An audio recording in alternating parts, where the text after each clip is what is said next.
A major non-negotiable, not detangling your hair prior to shampooing. Yeah, so what I did was I pre-pooed overnight with my Ayurvedic oil. So what I did was I mixed lightly with humectant water, and then I applied the penetrating oil in sections and loosely twisted up overnight.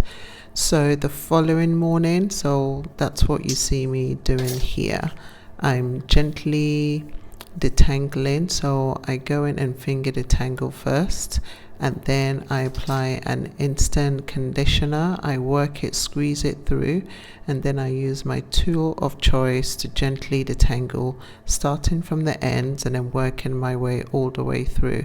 I'll do this all throughout my whole head, and then I'll proceed to shampooing. So after a major non-negotiable is not detangling your hair prior to shampooing, because as you can see in this video, my daughter's hair is quite dry. Well, the top half bit I already detangled, the bottom half is quite dry from the sunny weather and her just basically not following through remoisturizing her hair, but we'll talk about this in another video. So it's important to remoisturize curly afro hair for so many different reasons. It's important to detangle it before shampooing because it's so prone to breakage because of all the curls and turning point in the structure, which leads me to the point of the need to remoisturize it more, unlike Caucasian hair or straighter hair. With curly afro hair, its structure is usually referred to as type 4, which is, tight curls ranging from super divine to the zigzag pattern. Having such structure makes it tricky for the natural hair oils produced by our scalp to flow easily down the hair strands, which is why you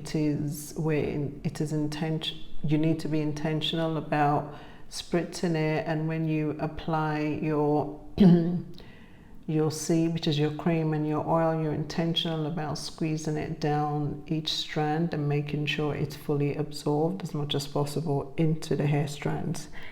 It tends to, with curly afro hair, it tends to absorb moisture easily, but then also loses it really quickly, which is what makes it more prone to dryness and breakage.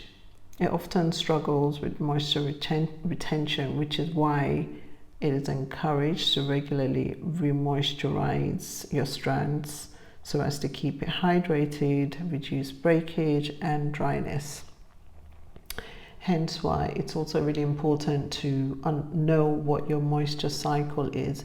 It could be remoisturizing it twice a week from your wash day, or it could be once a week. It varies for everyone, but typically every 4 days at least, or at least once a week.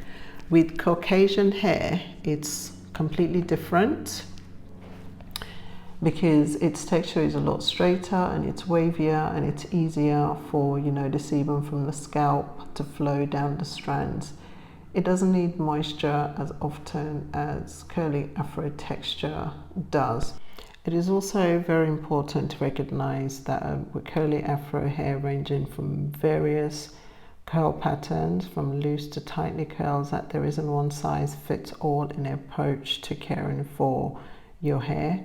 But there are a lot of tips and tricks that can help you manage and style your curly afro hair. This is why it's so important not to copy every single tip you see on the internet, on YouTube, on Instagram, on TikTok, or any other platform, or your favorite. Just because your favorite influencer does this, does that, and they get amazing results, it doesn't necessarily mean the same will apply to you. Hence why it's important to book a consultation with myself where we sit down and really take a deep dive into your current routine. That way I can identify areas where you're going wrong or practices that you need to stop or avoid.